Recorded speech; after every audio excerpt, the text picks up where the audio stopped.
ওই রোজা কিয়ামতের দিন আমার আপনার জন্য সুপারিশ করবে। হাদিসের মধ্যে আসছে নবীজি সাল্লাল্লাহু আলাইহি ওয়াসাল্লাম বলেন, as-siyam wal Qur'an yashfa'an lil 'abdi yawm al-qiyamah। সিয়াম এবং কোরআন কিয়ামতের দিন বান্দার জন্য আল্লাহ তাআলার কাছে সুপারিশ করবে। সিয়াম বলবে, আয় রব ইন্নী মানা'তু আত-তা'আমা ওয়াশ-শাহওয়াত। সিয়াম বলবে, আল্লাহ আমি দিনের বেলায় তাকে খাবার আর স্ত্রীর কাছে যাওয়া থেকে বিরত রেখেছি। আয় আল্লাহ আপনি তার ব্যাপারে আমার সুপারিশ কবুল করেন। কোরআন বলবে, আল্লাহ ইন্নী মানা'তুহুন নাওমা বিল-লাইল, আমি তারে রাতে ঘুমাইতে দেই নাই, আপনি তার ব্যাপারে আমার সুপারিশ কবুল করেন। নবীজি সাল্লাল্লাহু আলাইহি ওয়াসাল্লাম বলেন, আল্লাহ তাআলা কোরআন এবং রোজার সুপারিশ তার জন্য কবুল করবে। রোজা রাইখা গুনাহ করলে ওই রোজা সুপারিশ করবে? ওইটা তো দুর্বল রোজা, ও তো পঙ্গু রোজা, ওরও অভিশাপ দিবে যে আমারে রেখে গুনাহ করছে। এজন্য আমরা চাই রোজা আমাদের জন্য যেন সুপারিশ করে। এজন্য গুনাহমুক্ত রোজা রাখবো তো ইনশাআল্লাহ। ওয়াদা, নিজের সাথে নিজে ওয়াদা করবো যে এইবারের রোজা হবে গুনাহমুক্ত রোজা। ফেসবুক, মোবাইল, ইউটিউব সব বাদ, আল্লাহর জন্য এই একটা মাস আমরা সময় দিব। এই মাসে নবীজি যেমন ফজিলতের কথা বলছে, এই মাসে অন্যায় করাও ওই রকম বড় অন্যায়। এখন বলতে পারেন হুজুর এমনি সময় অন্যায় যেমন, এই সময়ে তো তেমন হবে। আচ্ছা একটা উদাহরণ দেই। মনে করেন একজন একটা পাপ এই রাস্তায় করছে, খোলা জায়গায়, কথার কথা, ওই পাপটা যদি মসজিদের মধ্যে করে, একই পাপ স্থান পরিবর্তনের কারণে আপনি কবেন কত বড় জালেমের জালেম, পাপ করছে করছে বাইরে করলো এক ব্যাপার, আল্লাহর ঘরের মধ্যে পাপ করছে, এটা ছাড় দেওয়া যাবে না। তার মানে একই পাপ, শুধুমাত্র স্থান পরিবর্তনের কারণে ওই পাপটাকে আমরা কত গুরুত্ব দেই, যেটা জঘন্য কাজ করেছে। অনুরূপভাবে সময়ের কারণে তো বান্দার ইবাদতের দাম বাড়ে, স্থানের কারণে ইবাদতের দাম বাড়ে। বাড়ে কি বাড়ে না? আমরা এশার নামাজ পড়ছি আজকে কক্সবাজারে, এই এশার নামাজ যদি মসজিদুল আকসায় পড়তাম, কক্সবাজার পড়ে ইনানিতে পড়ে যেই সওয়াব পাওয়া গেছে তার কমপক্ষে 10 গুণ সওয়াব আল্লাহ তাআলা মসজিদুল 250 গুণ সওয়াব আল্লাহ তাআলা মসজিদে আকসায় কমপক্ষে 250 গুণ বাড়ায়া দিতেন। আবার যদি এই নামাজটা মসজিদুল নববীতে আদায় করতে পারতাম, বলে কমপক্ষে 1000 গুণ সওয়াব আল্লাহ বাড়ায়া দিতেন। একই এশার নামাজ যদি আমি আপনি বাইতুল্লাহ আদায় করতে পারতাম, কমপক্ষে 1,00,000 গুণ সওয়াব বাড়ায়া দিতেন কে? এই যে ইবাদতের প্রতিদান, গুরুত্ব, দাম বাড়ছে স্থানের কারণে। কিসের কারণে? স্থানের কারণে। সময়ের কারণে ইবাদতের দাম বাড়ে। এমনি সময় আর লাইলাতুল কদর, ওই রাতের ইবাদত আর সাধারণ রাতের ইবাদত এক নাকি? তাহলে মনে রাখতে হবে এই মাসে যেমন ফজিলতে ভরপুর, এই মাসে অন্যায়টাও ওই রকম সর্বোচ্চ অন্যায়। এজন্য আমরা এই মাসটাতে গুনাহমুক্ত অতিবাহিত করার সর্বোচ্চ চেষ্টা করব ইনশাআল্লাহ। আমরা এখন আছি হাদিসের ভাষায় জান্নাতের বাগানে। কিসের বাগানে? জান্নাতের বাগানে। দুনিয়ার মধ্যে সর্বোত্তম জায়গা হলো মসজিদ, সবচাইতে নিকৃষ্ট জায়গা হলো বাজার, সবচাইতে উত্তম মজলিস হলো এই দ্বীনি মজলিস। মজলিসের ব্যাপ্তি যদিও ছোট, আওয়াজ কিন্তু অনেক দূরে যায়, ঠিক না? হয়তো এই মজলিসের বাহিরে দাঁড়িয়ে শোনা যাবে, কিন্তু মজলিসে বসলে যে রহমত, এটা পাওয়া যাবে না। কেন? গ্লাস থেকে পানি উপচে পড়ে কখন? যখন গ্লাস ভরবে এরপরে, ঠিক না? হাদিসের মধ্যে আসছে দ্বীনি মজলিসগুলার চারদিকে রহমতের ফেরেশতারা দাঁড়িয়ে থাকে। এবং এই মধ্যবর্তী জায়গায় যারা বসে থাকে এই দিনই মজলিসে, জিকিরের মজলিসে, তাদের উপরে আল্লাহর রহমত বর্ষিত হতে থাকে। আমরা অনেকে চিন্তা করি মাইকের আওয়াজ তো আসতেছে, ওই দূরে বসে শুনলাম, অসুবিধা কি? শুনতেছি তো। আপনি শুনতেছেন ঠিক, কিন্তু এই মজলিসে বসলে যেই রহমত, সেটা থেকে বঞ্চিত হতে হচ্ছে। এই মজলিসে বসার দ্বারা সগীরা গুনাহ মাফ হওয়ার ঘোষণা আছে, সেটা থেকে বঞ্চিত হতে হচ্ছে। এজন্য অনেক মানুষ অনেক প্রোগ্রামে দেখি বাহিরে শুনে, দাঁড়িয়ে শুনে, দূরে দূরে শুনতেছে, কিন্তু এখন এই শ্রবণ করাটা যদি এই মজলিসে আইসা শুনতো, তাহলে ওই যে বাহিরে দাঁড়িয়ে যে শুনতেছে এর চাইতে উপকৃত বেশি হতো না কম হতো? এজন্য আমরা দোয়া করি যারা অকারণে কোনো কারণবিহীন বাইরে দাঁড়িয়ে আছে, আল্লাহ আমার ওই ভাইদেরও এখানে এসে বসে কথা শোনার তৌফিক দান করেন। জবান খুলে বলি আমিন। আমি আপনাদের দীর্ঘ রাত পর্যন্ত কষ্ট দিব না, তবে আপনারা কতটুকু খেয়াল দিয়ে কথা শুনতেছেন বা শেষ পর্যন্ত শুনবেন, এজন্য একেবারে বয়ানের শেষে আমার একটু মনে করায় দিবেন, একটা প্রশ্ন উত্তর পর্ব থাকবে। জবাব যে দিতে পারবে তার জন্য পুরস্কার থাকবে আমার পক্ষ থেকে ইনশাআল্লাহ। খেয়াল দিয়া শুনবো তো ইনশাআল্লাহ। আল্লাহ তৌফিক দান করেন। আজকে চলতেছে শাবান মাসের 26 তারিখ। কয় তারিখ? শাবান মাসের 26 তারিখ শুরু হয়ে গেছে। রাসূলুল্লাহ সাল্লাল্লাহু আলাইহি ওয়াসাল্লাম রজব মাস যখন আসতো তখন থেকেই রমজানের প্রস্তুতি নিতেন। এই যে যুবক ভাইরা কাফেলায়ে আসহাবে বদর, এনাদের সাথে আমার একটা হৃদ্রতার সম্পর্ক আছে, মোহাব্বতের সম্পর্ক আছে, রক্তের সম্পর্ক নাই। সম্পর্কটা ঈমানি, আর এটাই আন্তরিকতা, হৃদ্রতায় পরিণত হয়েছে। এই যে আমার ভাইরা এত সুন্দর আয়োজন করছেন, এই আয়োজনের জন্য প্রস্তুতি মনে হয় আজকে সকাল থেকে নিছে, অনেক আগের থেকে নিছে। মাহফিল চলবে হয়তো 6 ঘন্টা, 8 ঘন্টা বা 10 ঘন্টা, বা বাদ জোহর থেকে 11:30, 12:30 সর্বোচ্চ। কিন্তু এই 7-8 ঘন্টার জন্য প্রস্তুতি ঠিক, আয়োজন ঠিক, কিন্তু প্রস্তুতি 2-3 মাস ধরে নেওয়া লাগছে, ঠিক না? কত রকমের প্ল্যান, পরিকল্পনা, এগুলোর পরে একটা আয়োজন সুন্দরভাবে সমাপন হয়। এজন্য আমরা অনেকে চিন্তা করি রোজার মাস শুরু হবে, রোজা রাখা শুরু করে দিব, হয়ে গেল। আপনি রোজা রাখতে পারবেন ঠিক, কিন্তু আগের থেকে যদি প্রস্তুতি নেওয়া হয়, যেভাবে আপনি এই রমজান মাস অতিবাহিত করতে পারবেন, আমরা পারবো। প্রস্তুতি নিলে এটা যেমন সুন্দর হবে, আগের থেকে প্রস্তুতি না নিলে ওই রকম সুন্দর হবে। এজন্য রজব মাস যখন আসতো আমার আপনার নবী তখন থেকেই রমজানের প্রস্তুতি শুরু করতেন। যে কোনো জিনিস সুন্দরভাবে সমাপনের জন্য শুধু আসবাব হলেই হয় না, আল্লাহর তৌফিক দরকার হয়, ঠিক কিনা বলেন? মনে করেন এত সুন্দর আয়োজন হয়েছে, আল্লাহ যদি তৌফিক না দিত সম্ভব হতো না। এত সুন্দর আয়োজন, আল্লাহ যদি বৃষ্টি নামায়া দিতেন তাহলে আয়োজনটাকে পরিপূর্ণ করা সম্ভব হতো না। তবে সব কিছুর নিয়ন্ত্রণ হাতে কার? আল্লাহ। রজব মাস আসলেই নবীজি আল্লাহর কাছে দোয়া করতেন, আল্লাহুম্মা বারিক লানা ফি রজব ওয়া শাবান ওয়া বাল্লিগনা রমাদান। নবীজি সাল্লাল্লাহু আলাইহি ওয়াসাল্লাম যখনই রজব মাস আসতো, নবীজি দোয়া করতেন, আল্লাহ আপনি আমাদেরকে রজব শাবানের বরকত দান করেন, রমজান পর্যন্ত আমাদের পৌঁছায়া দেন। তার মানে 2 মাস আগে থেকেই নবীজি দোয়া করতেন। এরপরে চলে আসতো শাবান। শাবানের আগমন যখন ঘটত, নবীজির প্রস্তুতি আরো বেড়ে যেত। নবীজি সাল্লাল্লাহু আলাইহি ওয়াসাল্লাম দোয়া করার সাথে সাথে মানসিক এবং শারীরিকভাবে প্রস্তুতি নিতেন। মানসিক প্রস্তুতির জন্য কি করতেন? নবীজি বলেন, আহসু হেলালা শাবান রমাদান। নবীজি বলতেন তোমরা শাবানের চাঁদ গণনা করো, তারিখ গণনা করো।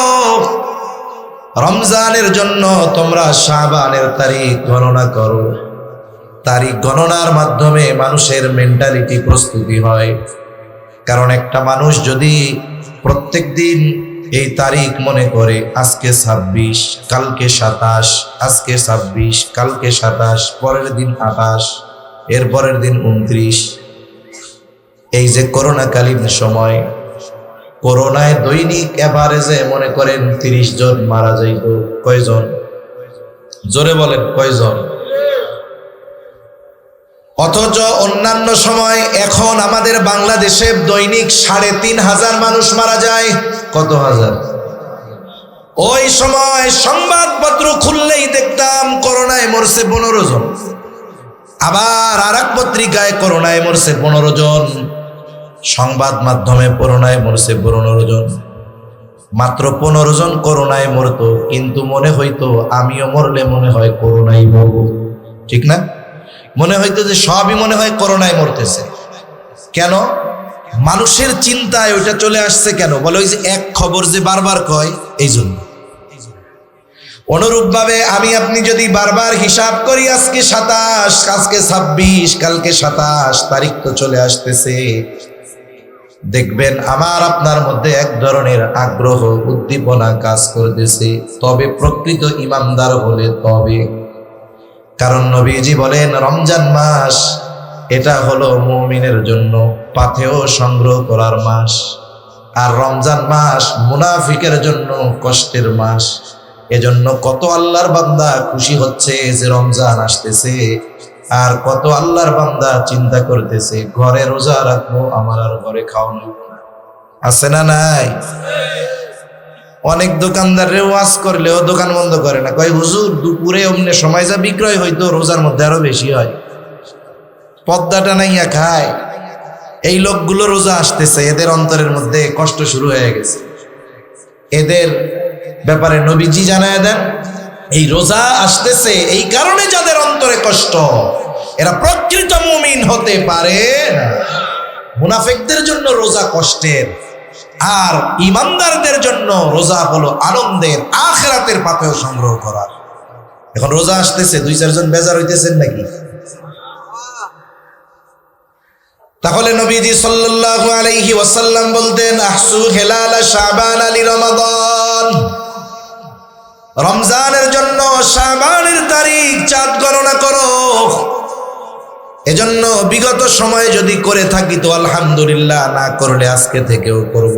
আজকে হলো 26, আগামীকাল সূর্যাস্তের পরে 27, তারপরের দিন সূর্যাস্তের পরে 28, তারপরের দিন সূর্যাস্তের পরে 29, এবার 29 তারিখ, যেই দিন সন্ধ্যা, পরের দিন হতে পারে সন্ধ্যার পরে 1 তারিখ অথবা 30 তারিখ, ঠিক না? এবার কি করব?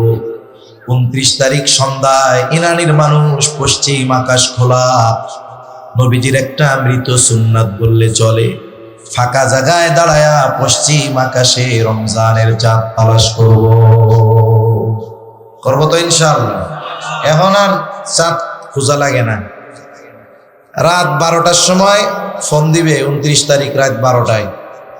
পোলা আছে সৌদি আরব, ফোন দিয়ে আপনাকে ভাষায় বলো ওটা চাঁদ দেখা গিয়ে না, হ্যাঁ আর তো তারা বিবাড়ি চলে আসছি, হ্যাঁ তাহলে আরো কালি এত শুরু হয়ে যাবে, এরকম বলবে না?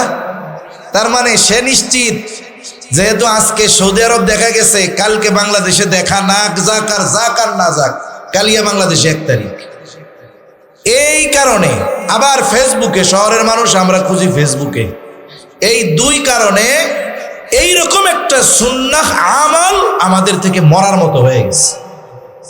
এজন্য আমরা 29 তারিখ সন্ধ্যায় পশ্চিম আকাশের চাঁদ তালাশ করব ইনশাআল্লাহ। করবো তো ইনশাআল্লাহ, আল্লাহ তৌফিক দান করুন। ওই দিন দেখা না গেলে পরের দিন উঠবে নিশ্চিত, এরপরেও দেখতে যাব, এটা নবীর সুন্নাহ। তাহলে চাঁদ গণনার মাধ্যমে মেন্টালিটি প্রস্তুতি নবীজি নিতেন, আর শারীরিক প্রস্তুতি নবীজির হতো রোজার মাধ্যমে। আবার এই শাবানের রোজা বড় ফজিলতময় রোজা। নবীজি সাল্লাল্লাহু আলাইহি ওয়াসাল্লামকে বলা হলো, রমজান মাস ব্যতীত আপনাকে, রমজান ছাড়া শাবান মাস ব্যতীত আপনাকে অন্য কোনো মাসে এত রোজা রাখতে দেখি নাই। তার মানে শাবান মাসে নবীজি রমজান ছাড়া সবচাইতে বেশি রোজা রাখতেন। নবীজি সাল্লাল্লাহু আলাইহি ওয়াসাল্লাম বলেন, শাবান মাস এমন একটা মাস, যেই মাস রজব আর রমজানের মধ্যবর্তী মাস। এই মাসটা হলো এমন এক মাস, এই মাসের ব্যাপারে অধিকাংশ মানুষ হলো উদাসীন। নবীজি বলেন, এই মাসে বান্দার আমল আল্লাহ তাআলার কাছে পেশ করা হয়।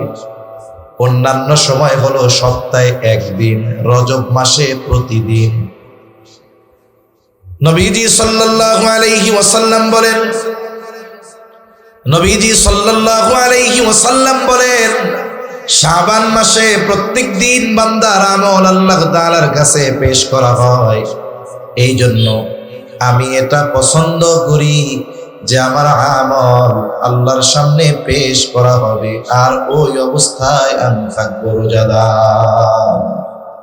এটা আমি পছন্দ করি। এজন্য নবীজি শাবান মাসে সবচেয়ে বেশি রোজা রাখতেন।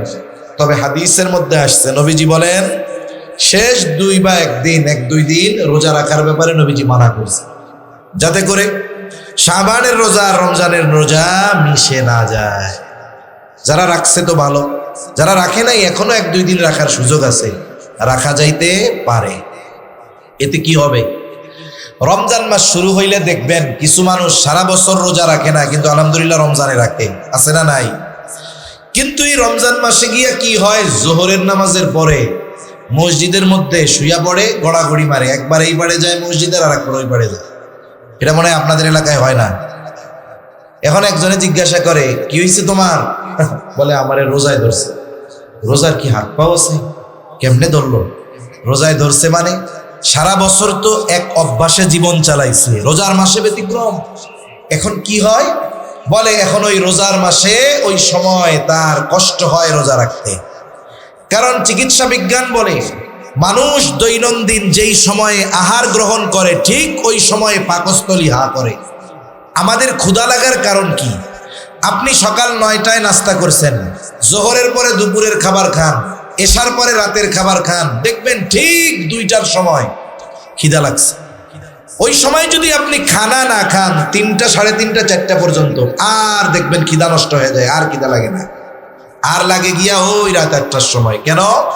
পাকস্থলী কিছু সময় হা করে থাইকা বুঝে আজকে আর আমারে খাওয়ান দিব না, এবার মুখ বন্ধ করে তারপরে ক্ষুধাটা চলে যায়। সারা বছর এক অভ্যাস। রোজার মাসে সাহারির সময় খাওয়া হইল, মোটামুটি এটা দিয়া সকালবেলায় পাকস্থলীরে বোঝানো গেল, কিন্তু দুপুর 2টার সময় তো ও জোহরের পরে হা করে, খাওন তো দেওয়া হয় না। এখন 4, 5, 6 দিন এই জন্য শুরুতে মানুষের রোজা রাখতে কষ্ট হয়, রোজার সাথে অ্যাডজাস্ট হইতে কষ্ট হয়। 6-7 দিন যখন দুপুরে খাবার দেওয়া হয় না, পাকস্থলী মুখ বন্ধ করে বয়ে থাকে, ওই টাইমে আর খোলে না।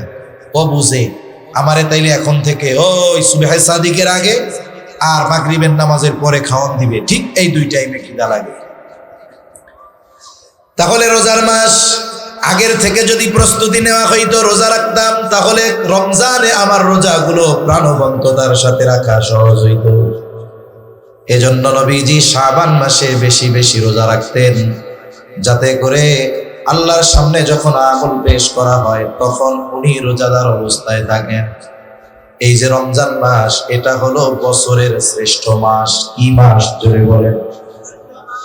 আসমান জমিন সৃষ্টির শুরু থেকে নিয়েই আল্লাহ তাআলা 12টা মাস নির্ধারণ করেছেন। এর মধ্যে 4টি মাস হলো হারাম মাস, সম্মানিত মাস। আল্লাহ তাআলা কোরআনুল কারীমের মধ্যে বলেন, ইন্না ইদ্দাতাশ শুহুরি ইনদাল্লাহি 12 শাহরান ফি কিতাবিল্লাহি ইয়াওমা খালাকাস সামাওয়াতি ওয়াল আরদা মিনহা আরবাতুন হুরুম যালিকাদ দীনুল কাইয়্যিম। আল্লাহ জানায় দেন, আসমান জমিন সৃষ্টি থেকে নিয়েই হলো মাস 12টা। এর মধ্যে 4টি মাস সম্মানিত মাস। কয়টা মাস? বলেন। তিনটি মাস ধারাবাহিক, একটি মাস আলাদা। তিনটি মাস জিলকাদ, জিলহাজ, মুহররম, আর একটা হলো রজব। জিলকাদ, জিলহাজ, মুহররম, রজব, এই চারটি মাস হলো সম্মানিত মাস। এই চারটি মাসকে সম্মানিত মাস হিসাবে অভিহিত যিনি করেছেন তিনি কে? রমজান মাসের কথা কিন্তু নাই। কেন নাই? বলে রমজান তো শুধু সম্মানিত নয়, এটা হলো বছরের শ্রেষ্ঠ মাস। আমরা হলাম শ্রেষ্ঠ উম্মত। আমরা কি উম্মত? জোরে বলেন। আমরা হলাম শ্রেষ্ঠ উম্মত। কুনতুম খায়রা উম্মাত উখরিজাত লিন-নাস তা'মুরুনা বিল মা'রুফ ওয়া তানহাউনা আনিল মুনকার। যাই হোক, আমরা শ্রেষ্ঠ উম্মত। আল্লাহ তাআলা আমাদেরকেও গুরুত্বপূর্ণ 5টি শ্রেষ্ঠ জিনিস দান করেছে। কয়টি শ্রেষ্ঠ জিনিস? 5টি। ঘুম আসতেছে নাকি? তাকবীর দেই, নারায়ে তাকবীর। আওয়াজ হয় নাই, এই আওয়াজে চলবে না। নারায়ে তাকবীর। এই তো মাশাআল্লাহ, মোটামুটি হইছে। আল্লাহ তাআলা আমাদেরকে শ্রেষ্ঠ 5টা জিনিস দান করছে। কয়টা জিনিস? 1 নাম্বার আমাদেরকে দান করেছে সাইয়্যিদুল আম্বিয়া,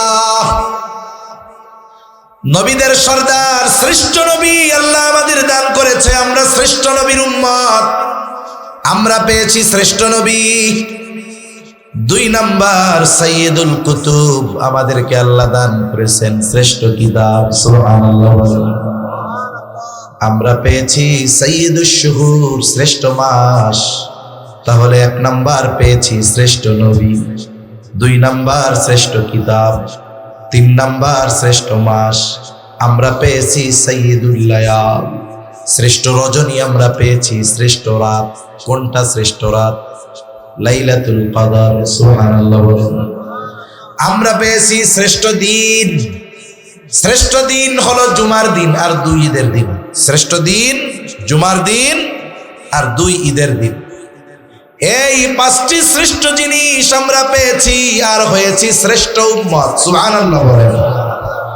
তাহলে শ্রেষ্ঠ উম্মত হওয়ার অন্যতম এক কারণ আমরা পেয়েছি শ্রেষ্ঠ নবী, সাথে সাথে শ্রেষ্ঠ মাস। এই যে কয়েকদিন পরেই আগমন ঘটবে সেই শ্রেষ্ঠ মাসে, হয়তো মার্চের 1 তারিখ সন্ধ্যা থেকে শুরু হবে অথবা 2 তারিখ নিশ্চিত শ্রেষ্ঠ মাস। এখন উম্মত শ্রেষ্ঠ হইল এইগুলা পেয়ে, আর এই মাস কেন শ্রেষ্ঠ হলো এটাও আমরা জানবো ইনশাআল্লাহ। আমরা শ্রেষ্ঠ উম্মত হইছি কয়টি শ্রেষ্ঠ জিনিস পাওয়ার কারণে। এর মধ্যে একটি হলো শ্রেষ্ঠ মাস পাইছি, রমজান মাস। এখন এই রমজান মাস কেন শ্রেষ্ঠ হলো, কোন কোন কারণে, আমরা কয়েকটা কারণ জানবো ইনশাআল্লাহ। কারণ দেখুন, একটা জিনিস সম্পর্কে যদি আপনার জানা থাকে আপনি ওই জিনিসটার কদর করবেন, মূল্যায়ন করবেন। যদি না জানা থাকে কদর করবে না। ছোট বাচ্চা, মনে করেন 3 বছর বয়স, এর হাতে আপনি যদি একটা চকলেট দেন আর ওই পরিমাণ একটা স্বর্ণের টুকরা দেন, ও কোনটা নিবে বলেন তো? ও স্বর্ণ 2 কামড় মেরে ওইটা শক্ত খাওয়া যাইতে না, দেন চকলেট দেন। তার মানে ওই 1 লাখ টাকার স্বর্ণের চাইতে ওর কাছে 1 টাকার চকলেটের দাম বেশি। কেন? বলে ও তো স্বর্ণ কি জিনিস এটা জানে না, এই জন্য ওইটা সে নিবে না। আমরা যখন কোনো বিষয়ের সম্পর্কে জানতে পারবো এর তাৎপর্য কি, মাহাত্ম্য কি, তখন এই জিনিসটার কদর মূল্য আমার আপনার কাছে হবে। আর যদি না জানি তাহলে আমাদের আফসোস করা ছাড়া আর কোনো পথ নাই। মুরব্বীরা গল্প বলতেন, আমিও মাঝে মধ্যে 2-1 জায়গায় বলি গল্প, আর শিক্ষণীয় বিষয়। গল্প তো গল্পই, কিন্তু গল্প থেকে শিক্ষাটা গ্রহণ করতে হয়। এজন্য আমরা যদি আমাদের এই দিন ইসলাম, আল্লাহ তাআলার হুকুম আহকাম জানি, তাহলে মূল্যায়ন করতে পারবো। হায় হায় আফসোস করলে কোনো কাজ হবে না। যাই হোক, গল্পর দরকার নাই, মূল আলোচনার দিকে যাই।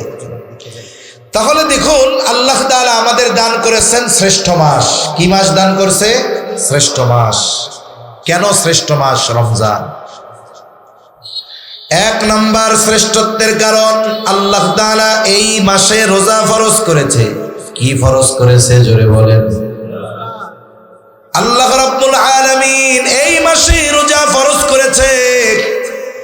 আল্লাহ তাআলা বলেন, শাহরু রমাদানাল্লাযী উনজিলা ফীহিল কুরআন হুদাল লিন-নাসি ওয়া বাইয়িনাতিম মিনাল হুদা ওয়াল ফুরকান ফামান শাহিদা মিনকুমুশ শাহরা ফালইয়াসুম। আল্লাহ তাআলা জানায় দেন, শাহরু রমাদান, রমজান মাস, এই মাসে আল্লাহ কোরআন নাজিল করেছেন। কোরআন হলো সত্য মিথ্যার মধ্যে পার্থক্যকারী, মানুষের জন্য হেদায়েত।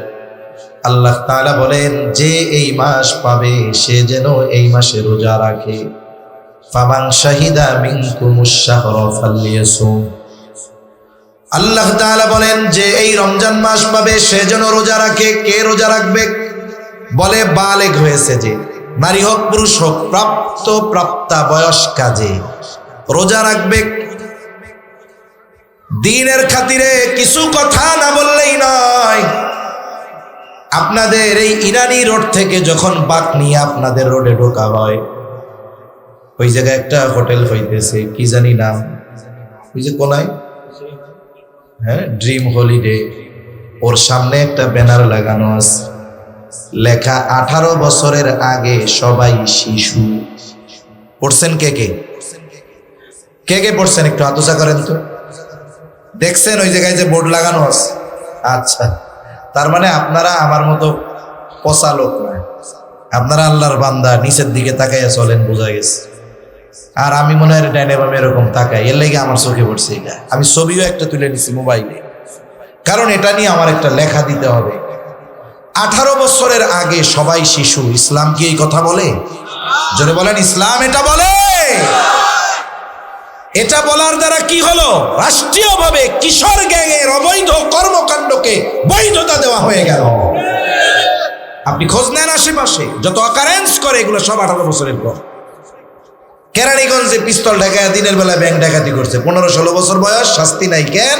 এগুলা শিশু। ফালতুমি বাদ দেন মিয়া।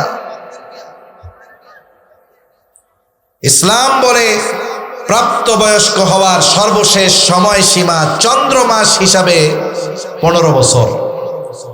আহাদ্দুল বুলুগ, বালেগ হওয়ার সর্বশেষ সময়সীমা কত বছর? জোরে বলেন, কত বছর? 15 বছর। এটা ইংরেজি হিসাবে নয়, আরবি হিসাবে। তাহলে কয় মাস হয় ইংরেজি হিসাবে? 14 বছর 7 মাস। 14 বছর 7 মাস হওয়ার পরে কোন ছেলে অথবা মেয়েকে শিশু বলার সুযোগ নেই। এর আগেও হতে পারে। চিকিৎসা বিজ্ঞান বলে এখন 10 বছর বয়সে ছেলে বালেগ হতে পারে। একটা মেয়ের যখন প্রতি মাসে তার কিছু অসুস্থতা আল্লাহ প্রদত্তভাবে হয়, 3 থেকে 10 দিনই অসুস্থতা থাকে, এটা যখন শুরু হয় তখন থেকে ওই মেয়ে প্রাপ্তবয়স্কা। এটা ইসলামের আইন মানতে হবে। হতে পারে, হ্যাঁ ঠিক আছে, যদি শারীরিক গড়ন গঠন এগুলোর কারণে, অসুস্থতাজনিত কারণে বিবাহ পরে দেওয়া হচ্ছে, সেটা ভিন্ন বিষয়। কারণ ফুড পয়জনিং এর কারণে একটা কম বয়সী মেয়ে সে যদি সন্তান ধারণ করে তার অসুস্থতা হতে পারে, এটা আমাদের খাদ্যে ভেজালের কারণে। কিন্তু এই কারণে তাকে শিশু বলার, ছেলেকে শিশু বলার সুযোগ নাই। এখন দেখুন, তাহলে 12 বছরে বালেগ হতে পারে, 10 বছরে হতে পারে, 13 বছরে হতে পারে, 14 বছরে হতে পারে। তবে 14 বছর 7 মাসের পরে কাউকে শিশু বলার সুযোগ নাই। এর দ্বারা কি হবে? আপনি এই কিশোর গ্যাং যত আছে, কক্সবাজারে কিশোর গ্যাং মনে হয় নাই, সারা দেশে আছে। আপনি এই কিশোর গ্যাংয়ের যে অপরাধ, এটার বৈধতা দিলেন, অপরাধগুলোকে হালকা বানায় দিলেন। ও মার্ডার করছে, ওরে আটকায় দিয়া বলবে ও শিশু অপরাধী, ওরে বড়দের মতো শাস্তি দেওয়া যাবে না। এই সুযোগ পাইলে সমাজে অপরাধ বাড়বে না কমবে? ইসলাম বুঝে না, তো দিন বুঝে না, বাস্তবতা বুঝে না। আর ইসলামই প্রকৃতপক্ষে বাস্তবতা সম্পন্ন এক জীবন ব্যবস্থা, ঠিক কিনা বলেন? কে রোজা রাখবে? বলে যার 14 বছর 7 মাস হয়ে গেছে, এর রোজা না রাখাও পায় নাই, এর আগেও হতে পারে। বালেগ হওয়ার যত আলামত আছে এগুলো যদি তার মধ্যে পাওয়া যায়, সে প্রাপ্তবয়স্ক বয়স্কা, তার জন্য রোজা রাখতে হবে। যদি সে অচেতন পাগল না হয়, ব্রেন যদি ঠিক থাকে, মুসাফির যদি না হয়, আবার যদি এমন অসুস্থতা রোজা রাখলে মারা যাওয়ার মতো অবস্থা, রাখতে পারতেছে না, এমন ব্যক্তি যদি না হয়, তাহলে এই ধরনের নারী আর পুরুষ তাদের জন্য রোজা রাখা ফরজ। কিন্তু অনেক বাপ ছেলের 15 বছর 14 বছর এর রোজা রাখতে দিবে না, অথচ সে প্রাপ্তবয়স্ক হয়ে গেছে। ও ভাই, ঘরের মধ্যে যদি ছেলে মেয়ে থাকতো, আগুন যদি লাইগা যাইতো, আপনি কি চিন্তা করতেন আমার পোলা মাইয়া ঘুমাইতেছে, থাক, ডাকার দরকার নাই, আগুন জ্বলে জ্বলুক? রাখতেন কেউ? নিজে আগুনে পুড়ে ওদেরকে বের করতেন। আপনি যে তাকে নামাজ পড়ান না, আপনি যে তাকে রোজা রাখতে দেন না, কেমন যেন আপনি স্বহস্তে নিজের হাতে সন্তানকে জাহান্নামে নিক্ষেপ করতেছেন। এজন্য আমরা আমাদের সন্তানদের রোজায় অভ্যস্ত করবো। এখন তো ঠান্ডার সময় আস্তে আস্তে আসতেছে, যার ফরজ হয় নাই আপনি তারাও বলেন তুমি রাখো, যতক্ষণ পারবা তুমি রাখবা, তুমি না পারবা যখন ভেঙে ফেলবে, এতে সে অভ্যস্ত হবে, রোজার সাথে আগ্রহী হবে। তাহলে বলতেছিলাম, এই মাস যে পাবে সে রোজা রাখবে। এই মাসে অন্যতম এক ফরজ বিধান হলো রোজা। তবে এই মাসেরও কিছু ফাজাইল আছে, এই মাসেরও কিছু আলাদা তাৎপর্য আছে। অন্যতম এক তাৎপর্য যে আল্লাহ রাব্বুল আলামিন এই মাসকে বরকতময় মাস করেছেন, আর আল্লাহ তাআলা এই মাসেই আমাদের জন্য ইসলামের অন্যতম বুনিয়াদ রোজাকে আল্লাহ ফরজ করেছে। ইসলামের ভিত্তি হলো 5টা। কয়টা? জোরে কোন। বুনিয়াল ইসলামু আলা খামস, শাহাদাতি আল্লা ইলাহা ইল্লাল্লাহু ওয়া আন্না মুহাম্মাদার রাসূলুল্লাহ, ওয়া ইকামিস সালাতি ওয়া ইতাইজ যাকাত ওয়াল হজ্জি ওয়া সাওমি রমাদান। রমজানের রোজা এটা ইসলামের অন্যতম এক ভিত্তি, এটা ফরজ। কেউ যদি না রাখে, রাখার সামর্থ্য থাকার পরেও যদি রোজা না রাখে, নিঃসন্দেহে তার কবিরা গুনাহ। 2 নম্বর, যদি কেউ রোজার ফরজিয়তকে অস্বীকার করে, নিঃসন্দেহে তার ঈমান চলে যায়। একজন হলো পাপ করে, পাপকে পাপ মনে করে পাপ করে, আর একজন হলো পাপও করে ওইটারে বৈধ মনে করে। বলে একজন পাপ করার পরে সে যদি ওই পাপকে পাপ মনে করে ও গুনাহগার হবে, তবে বেঈমান হবে না। কিন্তু আরেকজন যদি পাপ করে না ঠিক, কিন্তু ওই পাপকে সে বৈধ মনে করে, তাহলে তার ঈমান থাকবে না। দেখছেন, একজন পাপ কইরাও বেঈমান হয় না, আরেকজন বিশ্বাসের কারণে পাপ না করেও বেঈমান হয়ে যেতে পারে। তাহলে 1 নাম্বার বলে এই মাসে আল্লাহ তাআলা রোজা ফরজ করেছেন। রোজা হলো ইসলামের 5টি ভিত্তির অন্যতম ভিত্তি। এখন এই রোজার মধ্যে কি আছে, রোজার দ্বারা ফায়দা কি, ফজিলত কি? নবীজি সাল্লাল্লাহু আলাইহি ওয়াসাল্লাম রোজার ফজিলতের কথা জানায় দিয়েছেন। রমজান মাসের ফজিলতের কথা আল্লাহ জানায় দিয়েছেন। রোজা রাখলে লাভ কি হবে? রাসূলুল্লাহ সাল্লাল্লাহু আলাইহি ওয়াসাল্লাম জানায় দেন, রোজা হলো জাহান্নাম থেকে বাঁচার ডাল। আস-সাওমু জুন্নাতুন, রোজা হইল ডাল। আপনাদের এলাকায় ঢাল নিয়ে মারামারি দেখছেন আপনারা? হইছে আপনাদের অঞ্চলে? এক সময় কি হইতো ঢাল নিয়ে মারামারি হইতো, যে দেখেন নাই? অনেক অঞ্চলে ঢাল নিয়ে মারামারি হয়, এরকম লম্বা লম্বা থাকে, এরকম মারে, আর এক পক্ষ এরকম ঠেকায় দেয়, ঢাল দিয়ে আত্মরক্ষা করে। তরবারি দিয়ে, তরবারির আঘাত থেকে, তীর বর্ষার আঘাত থেকে রক্ষা করার জন্য জিহাদের ময়দানে, যুদ্ধের ময়দানে এই ঢাল এগুলো ব্যবহার করা হয়। রোজা হলো জাহান্নাম থেকে বাঁচার অন্যতম ঢাল। এখন বলেন তো, এই ঢাল যদি কাগজের হয় আর আগুনের কাছে যদি নেওয়া হয়, ওই ঢাল কি টিকবে? ওটা নিজেও পুড়বে, আমারেও পুড়াবে। এজন্য রোজাটা রোজার মতো হওয়া দরকার।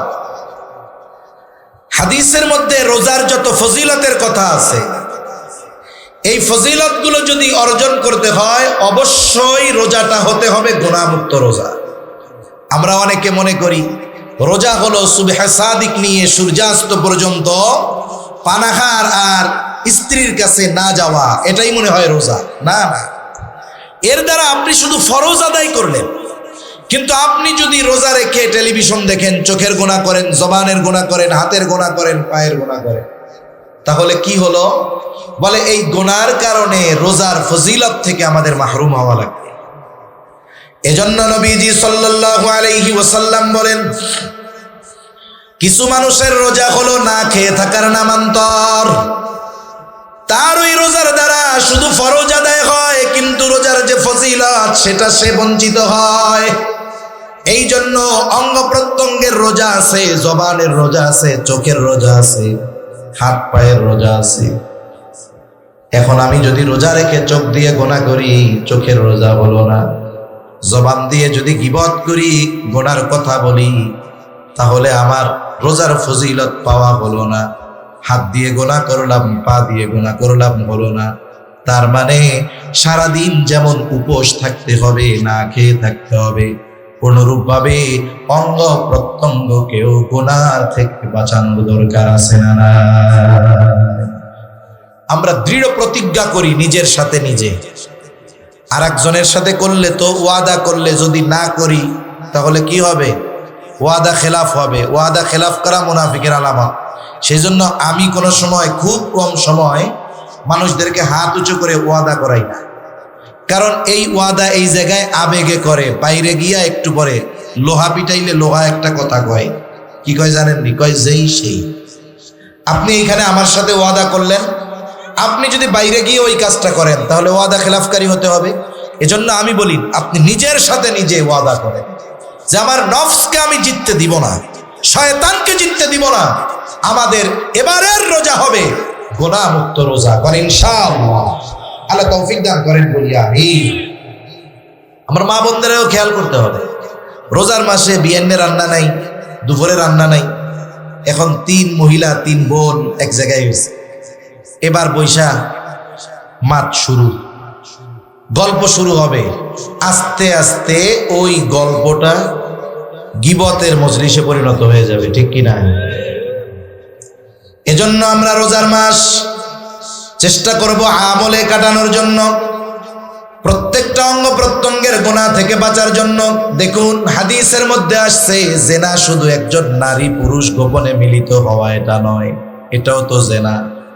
তবে নবীজি জানায় দেন, চোখের জেনা দেখা, হাতের জেনা ধরা, জবানের জেনা বলা, পায়ের জেনা চলা। তার মানে প্রত্যেকটা অঙ্গ প্রত্যঙ্গের আলাদা আলাদা পাপ আছে। তাহলে না খেয়ে থাকা যেমন রোজা, অনুরূপভাবে গুনাহমুক্ত রোজা যদি অতিবাহিত হয়, ওই রোজা আমার আপনার জাহান্নাম থেকে বাঁচার ঢাল হয়ে যাবে। ওই রোজা কিয়ামতের দিন আমার আপনার জন্য সুপারিশ করবে। হাদিসের মধ্যে আসছে, নবীজি সাল্লাল্লাহু আলাইহি ওয়াসাল্লাম বলেন, আস-সিয়াম ওয়াল কুরআন ইয়াশফাআন লিল আবদি ইয়াউমাল কিয়ামা।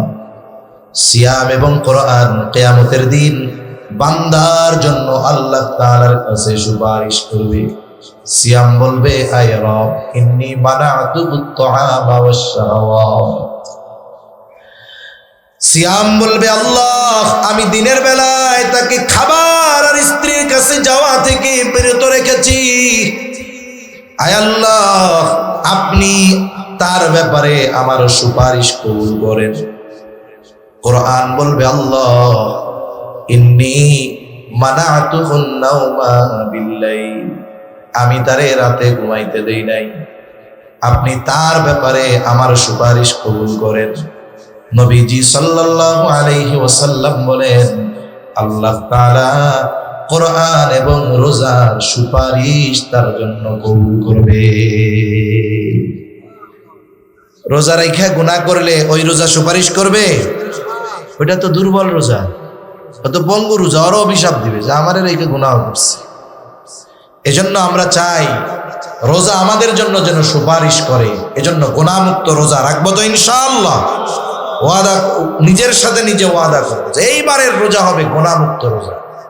ফেসবুক, মোবাইল, ইউটিউব সব বাদ, আল্লাহর জন্য এই একটা মাস আমরা সময় দিব।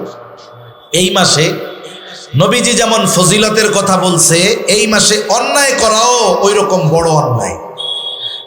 এখন বলতে পারেন হুজুর এমনি সময় অন্যায় যেমন এই সময়ে তো তেমন হবে। আচ্ছা একটা উদাহরণ দেই।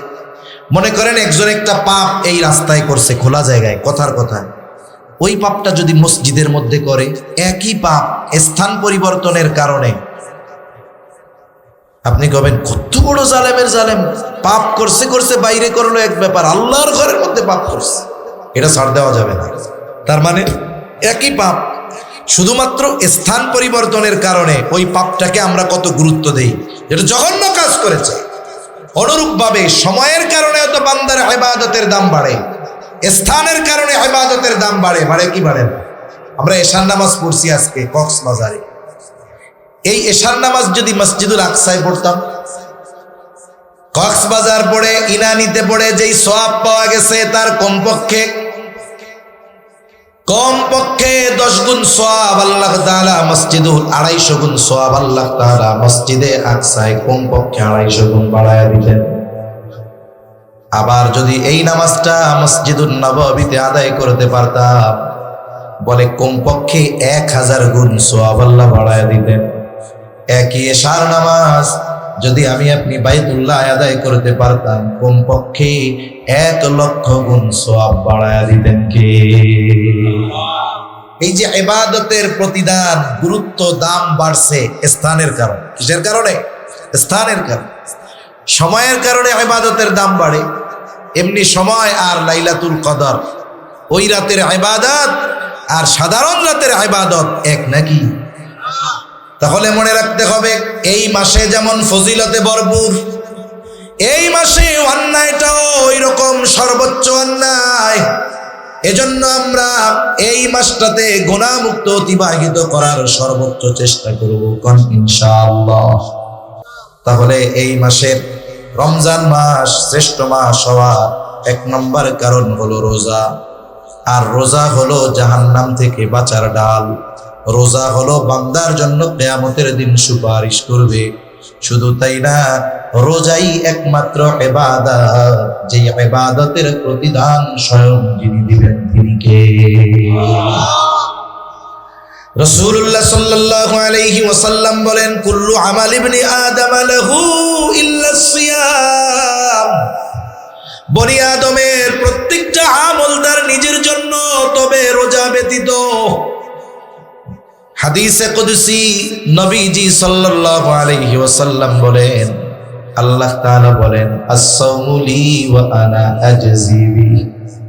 নবীজি বলেন, আল্লাহ তাআলা বলেছেন রোজা আমার জন্য, আর এই রোজার প্রতিদান স্বয়ং আমি আল্লাহ নিজে। স্বয়ং প্রতিদান আল্লাহ নিজে, আল্লাহ নিজে দিবেন। এখানে একটা গল্প মনে পড়ছে, বলি দেখেন। এক রাজার 4 বউ। কয় বউ? জোরে কন, কয়টা? কারো আসেনি 4 জন? নাই কারো? আছে? আলহামদুলিল্লাহ। এই না করতে পারলেও এটার সমর্থন দিতে হবে। একটা বিষয় আমি করতে পারতেছি না, ওই যে আগেই বলছি, আমি পারতেছি না, ঠিক আছে, কিন্তু আরেকজন যখন করছে শরীয়তের একটা কাজ, অনেক সময় আছে কিছু বৈধ আমল না হওয়ার কারণে, জায়েজ আমল বৈধ আমল না হওয়ার কারণে সমাজের মানুষ অনেক সময় ওই আমলটাকে ঘৃণা করে বসে। আছে না নাই? আমাদের এলাকায় এক লোক, তার চাচা মারা গেছে, এরপরে তার চাচিরে বিয়া করছে। শরীয়তে নিষেধ আছে এটা? নিষেধ নাই তো। চাচা মারা গেছে, চাচিকে বিয়া করছে। লোকটা আরো উদারতার পরিচয় দিয়েছে, চাচিকে বিবাহ করছে। সমাজের মানুষ তো জানে না, এখন ওই বেটারে পারলে এক করে এই করে দেয় যে এ কবিরা গুনাহ করে ফেলছে। অথচ সমাজে সুদ খাইয়া জেনা করে, ব্যভিচার করে, পরকিয়া করে ভরে যাচ্ছে, এরে কিছু কয় না। ওই আল্লাহর বান্দা চাচা মারা গেছে, এবার তার চাচিরে সে বিয়া করছে, তারে পারলে গ্রাম থেকে বের করে দেয়। এরপরে ওলামায়ে গ্রাম মানুষরে বুঝাইছে যে আসলে বিষয়টা উনি যা করছে, তাহলে চিন্তা করেন এই কাজটা হালাল কাজ, সমাজের মানুষ মনে করতো খারাপ কাজ, ঠিক না? উনি করছে। এখন এটাকে মানুষ যে ঘৃণা করতো, মানুষের অ্যাটিটিউড, আচরণ দেখে বোঝা গেল যে তারা এটারে পছন্দ করে না, উল্টা মনে হয় এই হালাল কাজটারে হারাম মনে করে। তা কি হইছে? এই যে লোকটা করছে, যে করার কারণে সমাজের মানুষের ভুল দূর হয়েছে কি হয় নাই? মানুষ বুঝতে পারছে যে না, লোকটা শরীয়ত বহির্ভূত কোনো কাজ করে নাই, হারাম কাজ করে নাই, হালাল কাজ করছে। এজন্য ভাই, আপনি আমি একটার বেশি করতে পারি নাই, এটা ভিন্ন কথা, কিন্তু যারা চারটা করতেছে বা আল্লাহ করার তৌফিক দিছে, করছে, এদেরকে বাহবা দেওয়া দরকার, এলাকার থেকে পুরস্কার দেওয়া দরকার। যেমন একটা কর্ম যেটা সমাজ জেনার বিরুদ্ধে বলে না, পরকীয়ার বিরুদ্ধে বলে না, কিন্তু একজন যদি একাধিক স্ত্রী গ্রহণ করে, বিবাহ করে, তারে সমাজের মানুষ পারলে ধুইয়া দেয়, এটা খুব মন্দ এবং গর্হিত একটি কাজ। এখন রাজার চাইব, এখন রাজায় কইছে কি, গল্প তো গল্পই, রাজায় বলছে কি যে আজকে তোমাদের 4 জনের জন্য আমার ধনভাণ্ডার ওপেন, যার যা মন চায় তাই না। একজন কয় আমার হলো স্বর্ণের ভাণ্ডার, আর একজন কয় আমার হইল রূপার ভাণ্ডার, আর একজন কয় আমার হলো হীরার ভাণ্ডার। এখন আর একজন কোনো কিছুর কাছে না গিয়ে রাজার পাশে এরকম খাড়ায় রয়েছে। তো কিরে তুমি যাও না কেন? ওরা তো সব নিয়ে গেল। আমার কিছু লাগবে না, আমার আপনারে লাগবে। আমার কারে লাগবে? আপনাকে লাগবে।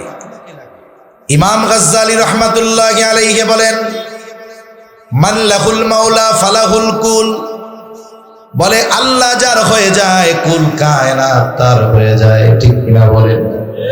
আর আল্লাহ বলেন আস-সাওমু বি ওয়া আনা আজজি বি, বলে বান্দা রোজা আমার জন্য রাখে, আর এই রোজার প্রতিদান স্বয়ং আমি আল্লাহ নিজে। এখন কোন গুনাহ কইরা যদি সে রোজা রাখে, এই রোজা তো আল্লাহ তাআলার জন্য হবে না, তাহলে এই রোজার প্রতিদান আল্লাহকে পাওয়া যাবে না। এজন্য রোজা রাখতে হবে, গুনাহ মুক্ত রোজা। আবার দেখেন রোজাদার আল্লাহ তাআলার কাছে কত প্রিয়। একটা মানুষ যখন দীর্ঘ সময় না খেয়ে থাকে, পাকস্থলীতে খানা পড়ে না, পানি পড়ে না, এই কারণে তার জবানের মধ্যে কিছু গন্ধ হয়। যেমন আপনি যদি একটা ঘর পরিষ্কার পরিচ্ছন্ন করে আটকায়া রাইখা চলে যান, অনেক সময় সফরের সুবাদে আমরা রেস্টুরেন্টে উঠি, হোটেলে উঠি, পরিষ্কার পরিচ্ছন্ন করে রাখছে, কোনো ময়লা নাই, কিন্তু রুমে যখন ঢোকা হয় একটা গন্ধ লাগে, কি লাগে না? এটা কেন? বলে ওইখানে কেউ বসতি করে না, থাকে না, খালি ঘর, এজন্য একটা গন্ধ হয়। রোজাদার যখন দীর্ঘ সময় অনাহারে থাকে, বলে ওই পাকস্থলী শুকনা থাকে, এই জন্য একটা গন্ধ আসে মুখ দিয়া। মেসওয়াক না করার গন্ধ না, কারণ মেসওয়াক না করার গন্ধ ভিন্ন, আর পাকস্থলী থেকে আসা ওই গন্ধটা ভিন্ন। এটা শুধুমাত্র রোজার জন্য হয়। এজন্য রোজা রেখে মিসওয়াক করতে কোনো অসুবিধা নাই, তবে পেস্ট দিয়ে ব্রাশ করা এটা মাকরুহ কাজ। হতে পারে স্বাদ গলার মধ্যে চলে যাবে, রোজা নষ্ট হয়ে যাবে। এখন বলেন তো, আল্লাহ তাআলার কাছে রোজাদারের মুখের গন্ধটা আল্লাহর কাছে প্রিয়।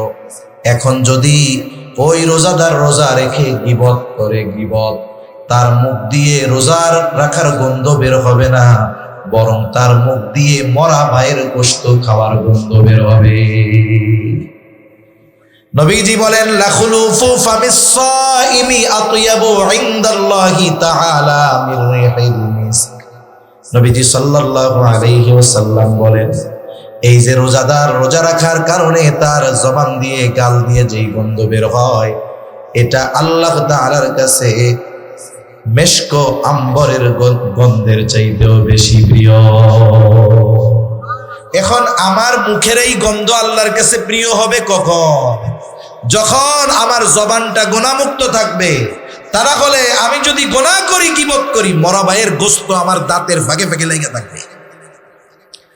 এজন্য ওই প্রতিদান যদি চাই, গুনাহমুক্ত রোজার দরকার আছে না নাই? জোরে বলেন, আছে না নাই?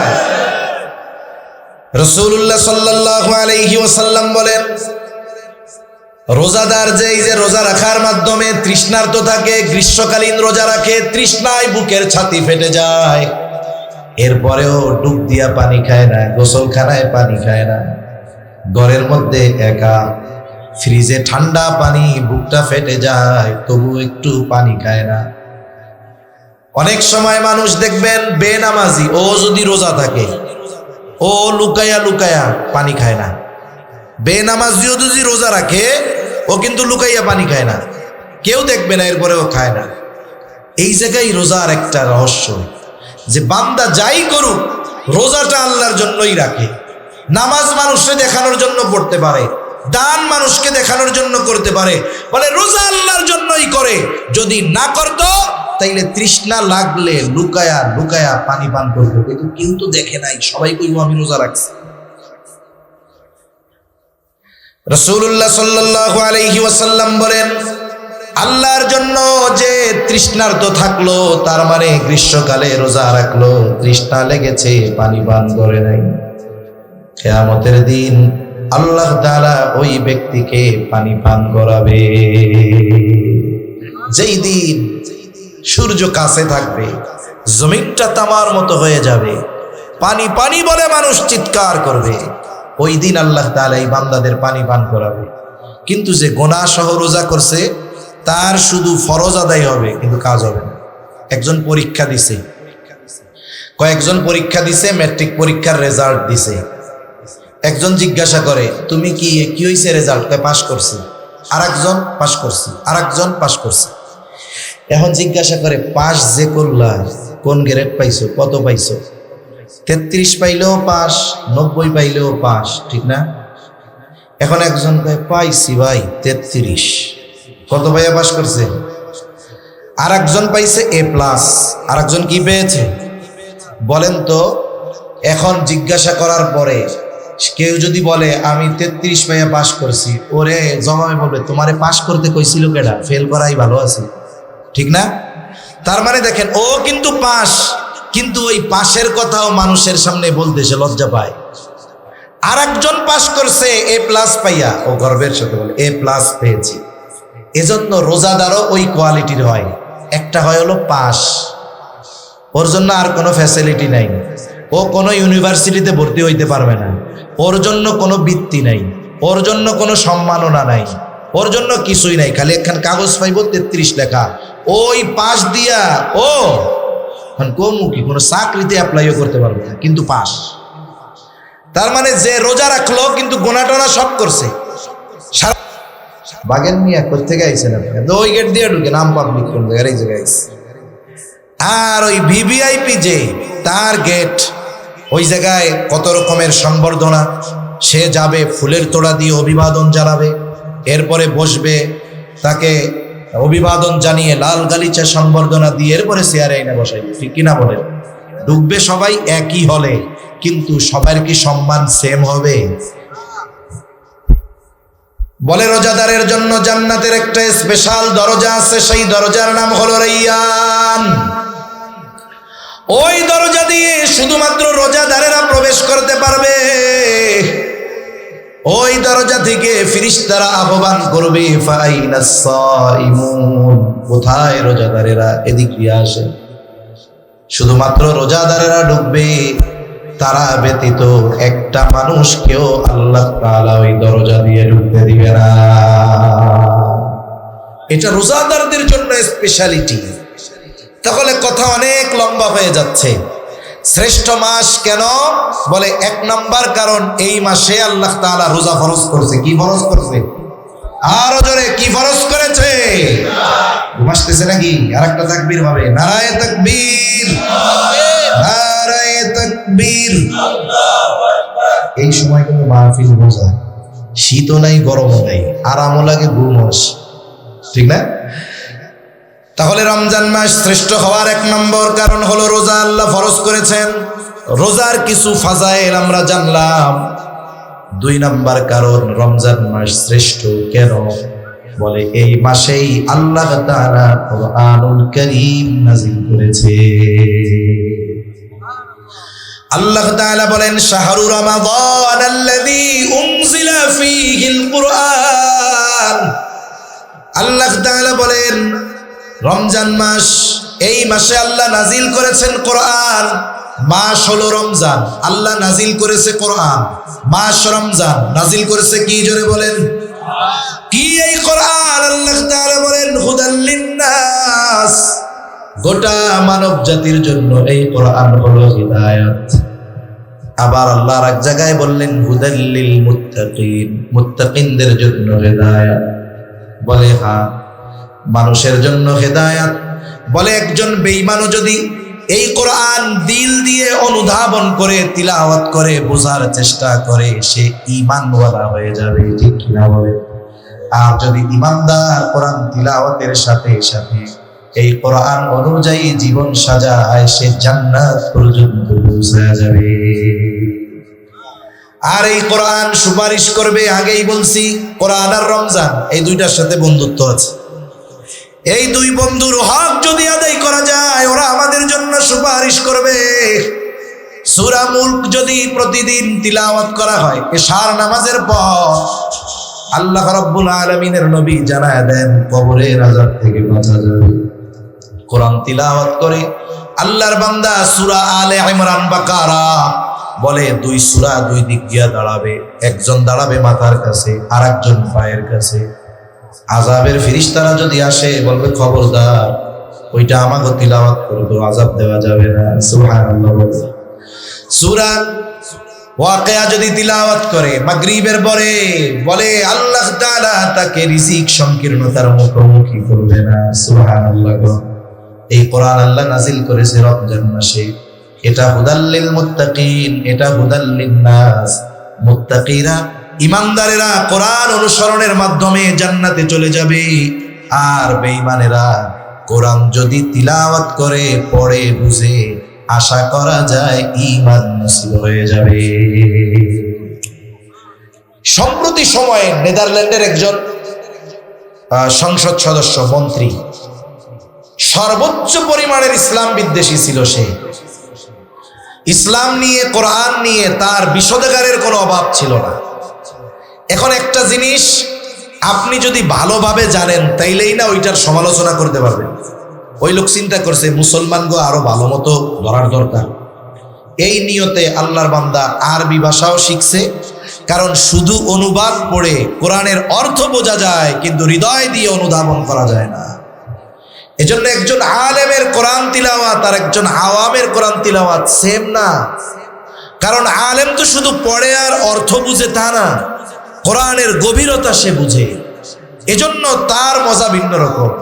আর আওয়াম মানুষ মনে করে শুধুমাত্র সোয়াব পাওয়ার আশায় পড়ে, কিন্তু সে তো কোরআনের ওই গভীর সমুদ্র থেকে মুক্তা অন্বেষণ করে। আলেমের তিলাওয়াত আর আওয়ামের তিলাওয়াত এজন্যই তো তফাৎ। এখন ওই ব্যক্তি আরবি ভাষা না শিখলে আপনি যে ভাষা শিখবেন না সেই ভাষার গভীরতা আপনি অনুধাবন করতে পারবেন না।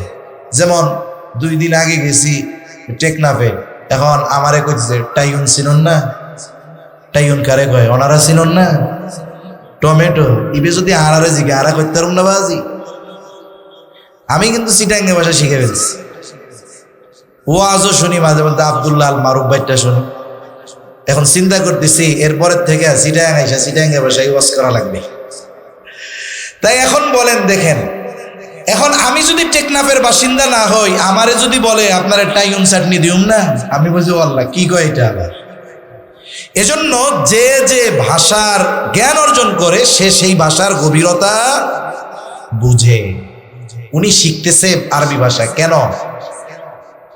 কোরআন বুঝার জন্য নয়, কোরআন থেকে উনি ভুল বাইর কইরা মুসলমানদের আরো ধরবে। হেদায়াত কি জিনিস! বেচারা কোরআন তো পড়া শুরু করছে ভুল ধরার জন্য। আল্লাহ তাআলা তার বুঝের দরজা খুলে দিয়েছে, অন্তরে হেদায়াতের বাতি জ্বলে উঠেছে। এখন সে কোরআনের একজন সৈনিক হয়ে গেছে। সুবহানাল্লাহ। সার্চ দিলে ইন্টারনেটে পাবে নেদারল্যান্ডের ইসলাম বিদ্বেষী মন্ত্রীর পার্লামেন্ট মেম্বারের ইসলাম গ্রহণ দিবেন, চলে আসবে আল্লাহর বান্দার নাম।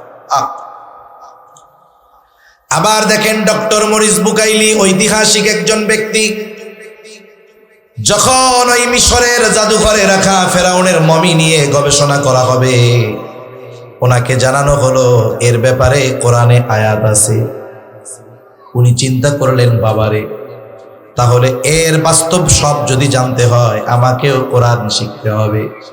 উনি এম্বাসির মাধ্যমে প্রাইভেট টিচার রেখে উনি আরবি শিখলেন। জ্ঞানী মানুষ, এই কোরআন শিখে ফেরাউনের মমি নিয়ে গবেষণা করেছেন। আল্লাহ তাআলা ওই বেঈমান মানুষটাকে হেদায়েতের মতো দান করে দিয়েছে। কারণ যে কোরআন বুঝে সে সত্য মিথ্যার পার্থক্য করতে পারে। এজন্য কোরআনের আরেক নাম হলো ফুরকান। একটু খেয়াল করেন, আল্লাহ তাআলা হুদাল লিন্নাস বলার পরে বলেছেন ওয়াবাইয়িনাতিম মিনাল হুদা ওয়াল ফুরকান। আল্লাহ তাআলা মানুষের জন্য হেদায়েত বলার পর বলেছেন ওয়াবাইয়িনাতিম মিনাল হুদা ওয়াল ফুরকান। এটা সত্য মিথ্যার পার্থক্য নির্ণয়কারী। তার মানে একজন অমুসলিমও যদি হৃদয় দিয়ে কোরআন পড়ে, তার অন্তরে হেদায়েতের নূর যিনি জ্বালায়া দিবেন তিনি কে? এই কোরআন নাজিল হয়েছে কোন মাসে? জোরে বলেন। রমজান। তাহলে রমজানের দ্বিতীয় শ্রেষ্ঠত্ব এ মাসে নাজিল হয়েছে কোরআন। রমজান মাসের তৃতীয় শ্রেষ্ঠত্ব বলে এই মাসে আছে এমন এক রাত। রমজান মাসে নাজিল হইছে, কিন্তু কোন সময় নাজিল হইল? আল্লাহ তাআলা বলেন ইন্না আনজালনাহু ফি লাইলাতিল কদর ওয়া মা আদরাকা মা লাইলাতুল কদর লাইলাতুল কদরি খায়রুম মিন আলফি শাহর।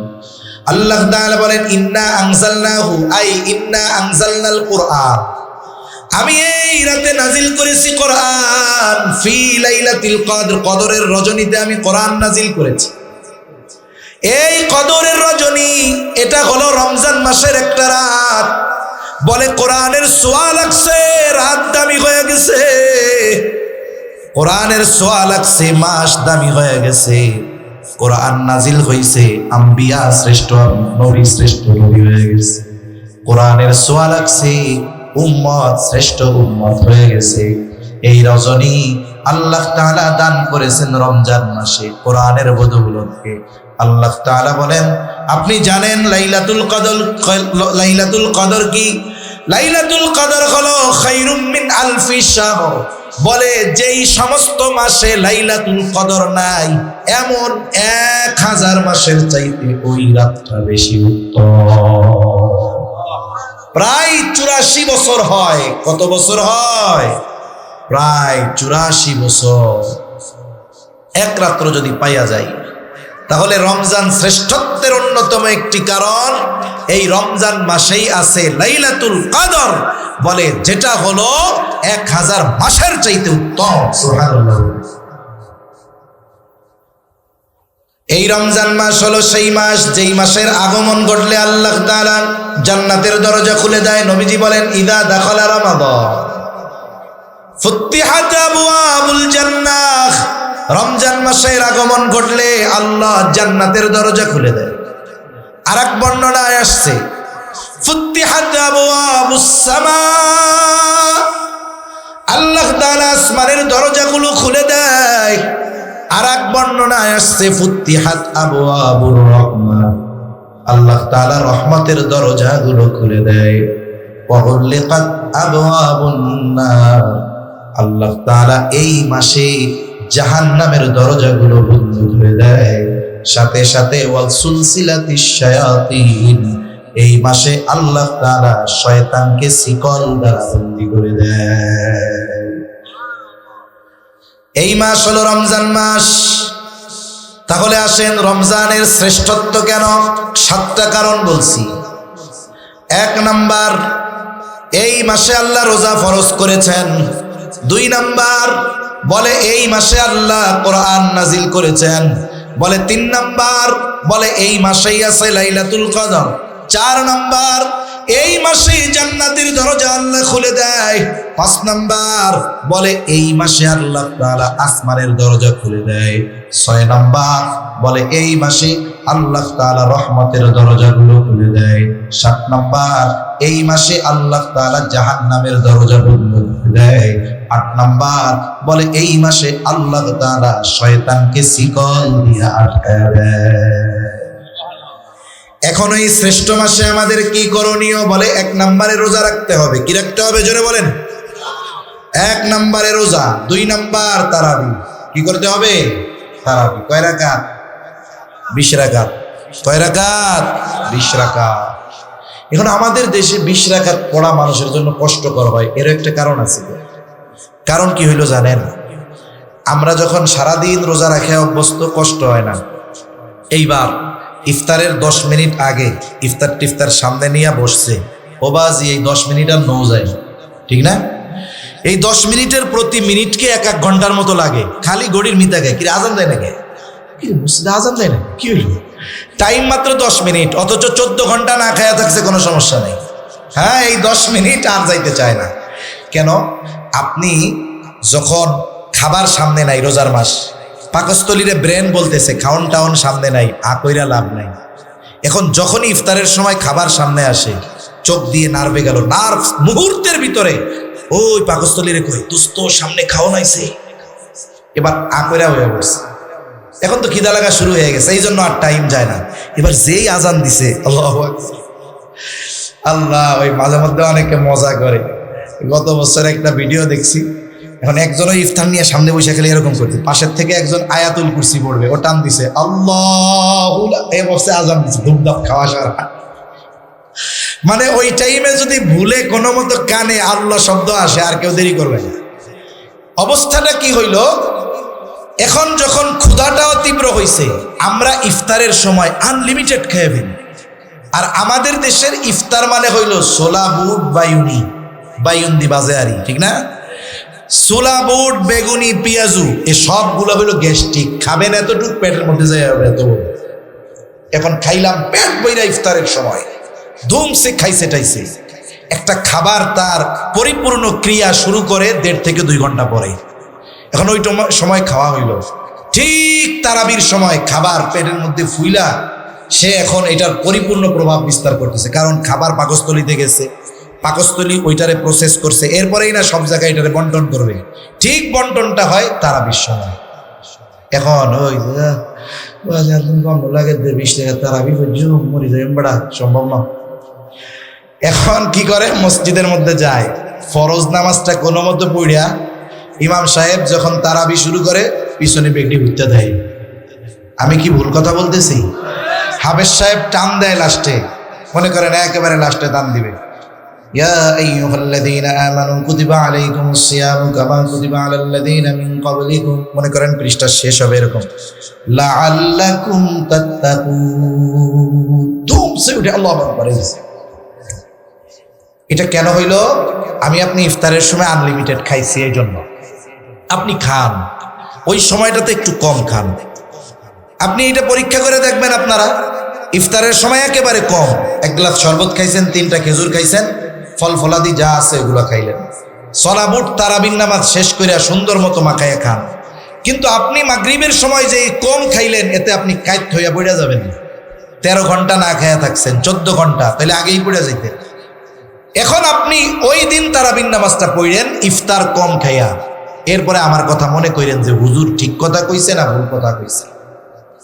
তাহলে কি হবে? আমরা যদি তারাবিটা উপভোগ করতে চাই, একেবারে একাগ্রতার সাথে পড়তে চাই, ইফতারের সময় গাপুস গুপুস খাওয়া যাবে না। তেলে ভাজা টাজা খাবার ওইগুলো আমরা পরে খাবো। এরপরে কি কাজ? বলে যেহেতু রমজানের সাথে কোরআনের সম্পর্ক, রমজান হতে হবে কোরআনময় রমজান। কি রমজান হবে বলেন? কোরআনময় রমজান। অনেক মানুষ আছে দীর্ঘদিন নামাজ পড়ে, সূরা ফাতিহার অর্থটাও জানে না, আছে না? অনেক মুসল্লি এরকম আছে। কমপক্ষে কোরআন যারা শুদ্ধ করে পড়তে পারে না, আপনি যদি আপনার ইমাম সাহেবকে বলেন যে ইমাম সাহেব হুজুর, কোরআন শরীফ শুদ্ধ না হইলে তো নামাজ হবে না, নামাজ ভাঙ্গার প্রথম কারণ হলো নামাজে অশুদ্ধ পড়া, তো এক কাজ করেন, আমাদেরকে একটু শুদ্ধভাবে কোরআন শিখাইয়া দেন, আর নামাজের জন্য কমপক্ষে ছোট 10টা সূরা আর সূরা ফাতিহা সহ এই সূরাগুলো একটু শুদ্ধভাবে আমাদের মস্ক করায় দেন, আর কোরআনটা রিডিং শুদ্ধ শিখাইয়া দেন। কোন ইমাম সাহেব বলবে যে আমি পারবো না? বলবে? কিন্তু আমরা শিখতে চাই না। আমরা শিখতে চাই না কেন? কারণ আমরা চিন্তা করি আমি তো ইমাম সাহেবের উপরে গরম দিয়া কথা কই, এখন আমি যে দুআয়ে কুনুত পারি না, আমার যে সূরা নাস সহি শুদ্ধ নাই, এটা যদি ইমামে জানে আমার ইজ্জত থাকবো? বুঝেন নাই কথা? এখন আপনি আমি লজ্জা করে এগুলো শিখলাম না, কিন্তু এই কেরাত অশুদ্ধর কারণে আমার ইবাদত হলো না, নামাজ হলো না। এখন নামাজ হইল না, আখেরাতে মেহমানদারি ডান্ডার পিঠা আছে না নাই? এখন বলেন, আখেরাতে পিটানি খাওয়া ভালো না দুনিয়া একটু লজ্জা পাওয়া ভালো? দুনিয়া একটু লজ্জা পাইলাম ইমামের সামনে, অসুবিধা কি? আমি যদি শিখেই লজ্জাকে বাদ দিয়ে, মানুষ লজ্জা বাদ দিয়ে কত আকাম করে, লজ্জা বাদ দিয়ে কোরআন শিখতে আমাদের মন চায় না। এখন একটু শিখলাম, এতে কি হলো? আমার ইবাদত গুলো ঠিক মতো হলো।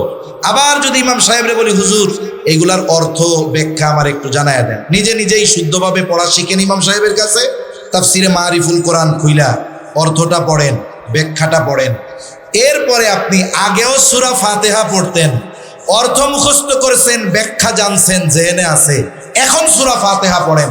আল্লাহর কসম, আগে যে মজা পাইতেন এখন আপনি 1000 গুণ বেশি মজা পাবেন।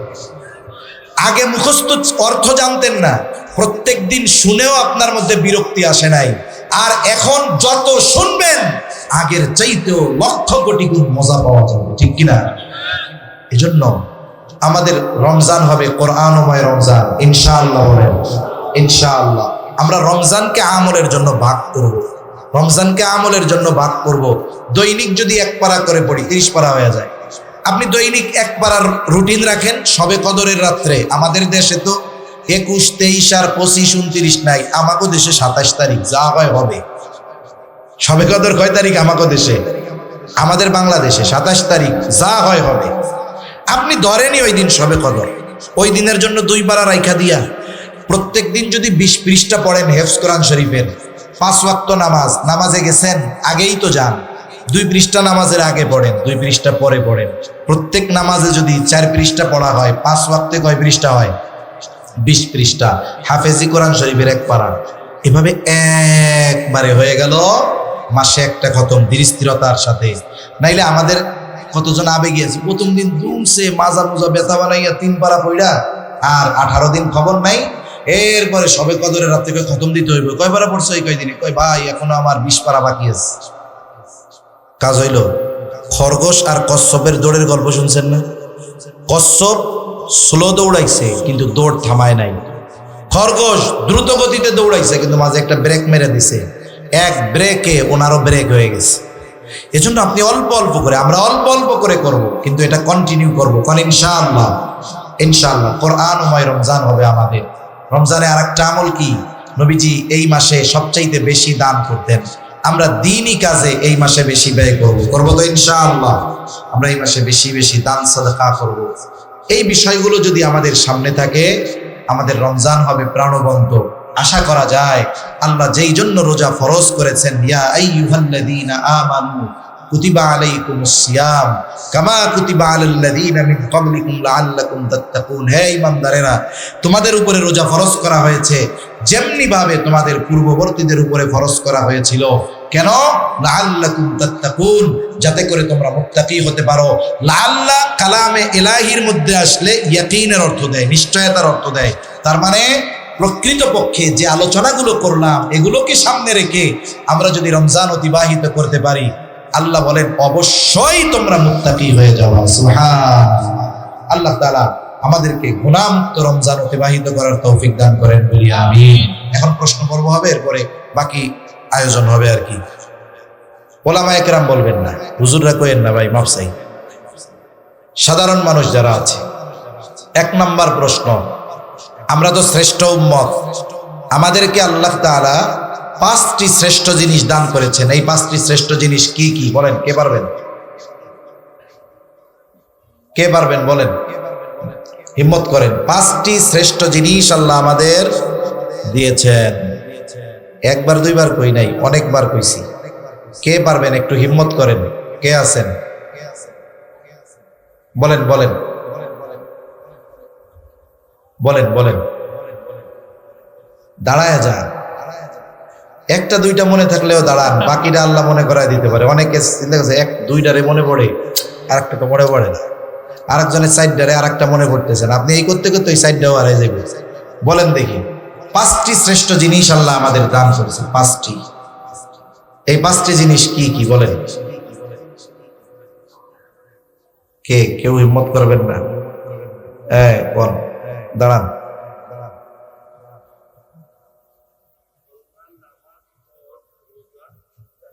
এটা হলো ইসলামের 5টি ভিত্তি।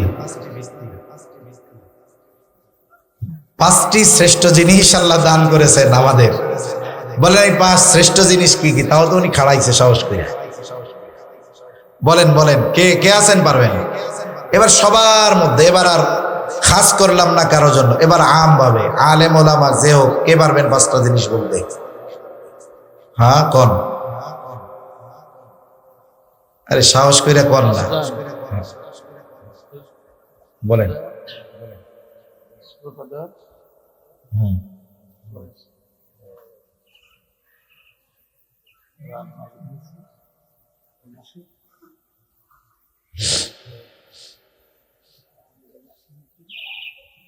সামনের থেকে বলেন বলেন। হ্যাঁ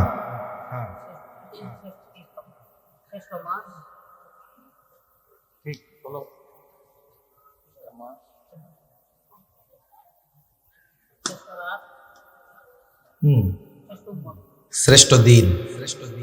এই তো ভাই পারছে, হয়ে গেছে, আলহামদুলিল্লাহ। এরপরে রমজান মাস, এটা শ্রেষ্ঠ মাস। শ্রেষ্ঠত্বের অনেকগুলো কারণ আমরা বলছি, এর মধ্যে কমপক্ষে 5টা কারণ বলেন রমজান মাস শ্রেষ্ঠ কেন?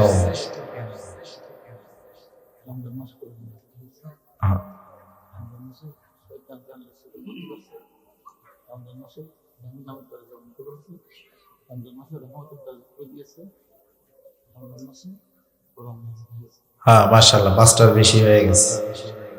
তাইলে আজকে আমরা 2 জন পাইলাম। ভাই আপনি চলে আসেন এদিকে, চলে আসেন, আসেন, পুরস্কার আছে তো, খারাপ নাই, পুরস্কার আছে, পুরস্কার আছে,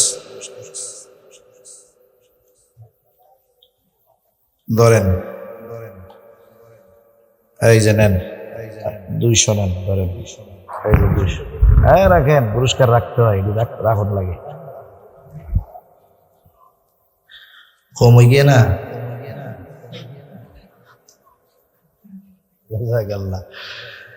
তাহলে দেখেন মূল বিষয়টা হলো কি, এরা আয়োজন করলো এত কষ্ট করে, আমি নিয়ত করছি প্রায় জায়গায় এখন করতে হবে এটা, এনরা আয়োজন করছে, আমি এতক্ষণ ধরে কইলাম, মানুষ কতটুকু নিল এটাও জাস্টিফাই করার দরকার। আমি জানি অনেকে আছে জেহেনে আছে, জবানে আসে না। অনেক সময় হয় না, জেহেনে আছে কিন্তু জবানে আসে না, এটা স্বাভাবিক হতে পারে। এতে কি হবে? এতে আগ্রহ হবে, একটা খেয়াল ভালো থাকবে। পুরস্কার কোনো বিষয় নয়, মূল পুরস্কৃত তো আল্লাহ তাআলা আমাদের ওই দিন করবেন যেই দিন আমরা এই কথাগুলো আলোকে আমল করে জাহান্নাম থেকে বেঁচে জান্নাতে যেতে পারবো, ঠিক কিনা? আল্লাহ তাআলা আমাদের কথাগুলো কবুল করুন। আল্লাহ তাআলা যে কথাগুলো হয়েছে স্মরণ রেখে আমলের কথাগুলো আমলে পরিণত করার তৌফিক আল্লাহ দান করুন। সকলে বলি আমিন। ওয়া আখিরু দাওয়ানা আলহামদুলিল্লাহি রাব্বিল আলামিন। আসসালামু আলাইকুম ওয়া রাহমাতুল্লাহি ওয়া বারাকাতুহু।